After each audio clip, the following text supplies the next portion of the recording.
As I record this podcast today, the great writer Toni Morrison passed away.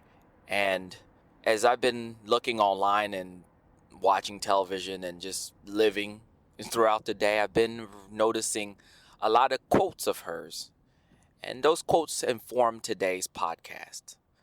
Today, I want to explore our identities and how we use it and infuse them in our work.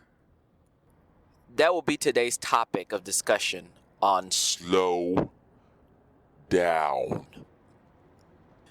When you lose someone great, a literary giant like Toni Morrison, it kind of makes you think about yourself as a creative.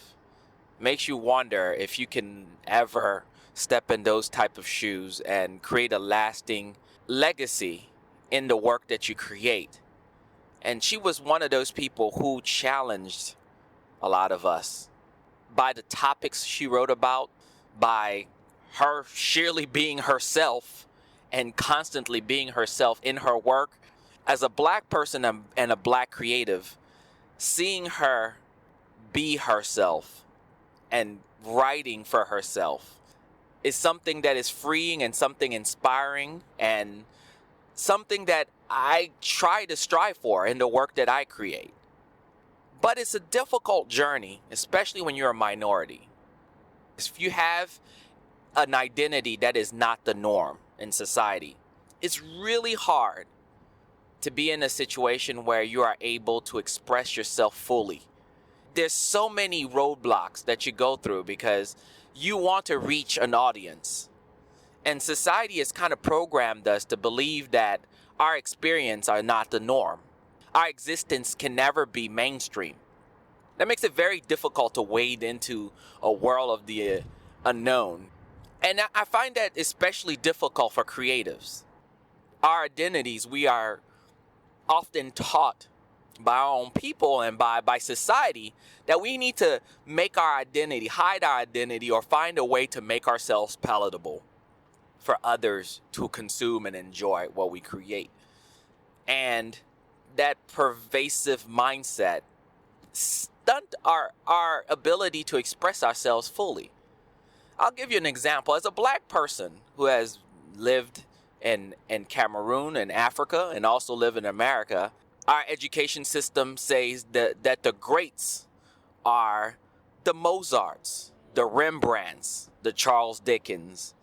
Those are the greats. Those are the ones that default society, the ones that made everything be the way they are today. And that's what we strive for as writers and creative, is to be those people, to be the one of the greats.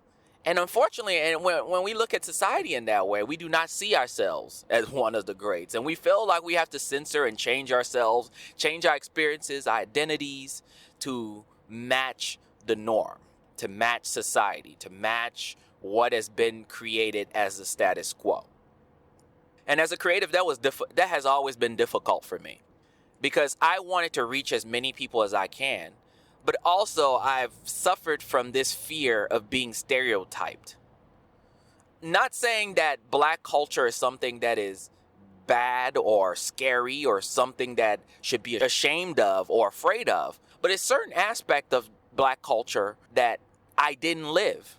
The certain aspect of black culture that I know of, I understand, and is part of my life, but I didn't fully live it. I know people who have lived these experiences, and I have shared experiences within black culture, but the sheer virtue of me having lived in Cameroon and Africa for the first 10 years of my life has kind of taken away some parts of black culture that I am not aware of, or that I understand but have not lived.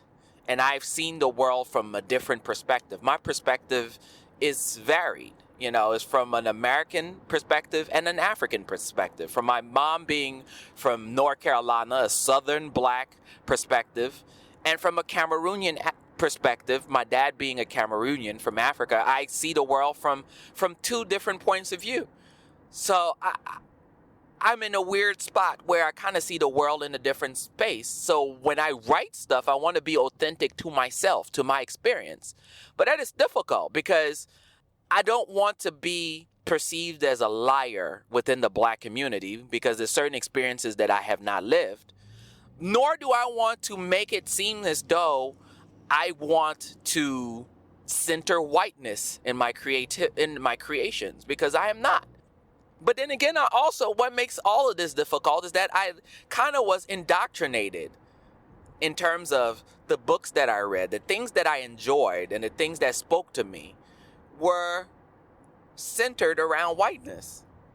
And that kind of warped me as a creative, because I kind of felt like I have to make my characters white, because the stuff that I'm steeped in, the comic books that I read, the books that I enjoyed had white protagonists.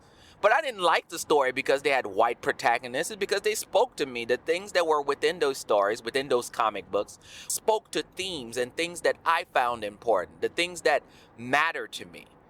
And I didn't think, because of the movies I watch, the art that I look, the books that I consume, that my want to make everything centered around whiteness was part of my programming and living in the world that I live in, that centers whiteness within everything. So it's something that I had to challenge myself on. Folks like Toni Morrison challenged that way of thinking. When she was interviewed by a reporter, and I'm going to paraphrase what she says, but when she was asked if she ever will consider to add white characters in her story and in her book, her immediate response of saying that question alone was a racist question. The expectation in itself that her not being mainstream was a racist one. Why can't her writings be mainstream? Just the thought that it having to have white people, that is the way to enable her work to be palatable, to be well known, to be one of the greats. Your stories have to center around whiteness. Her response was powerful.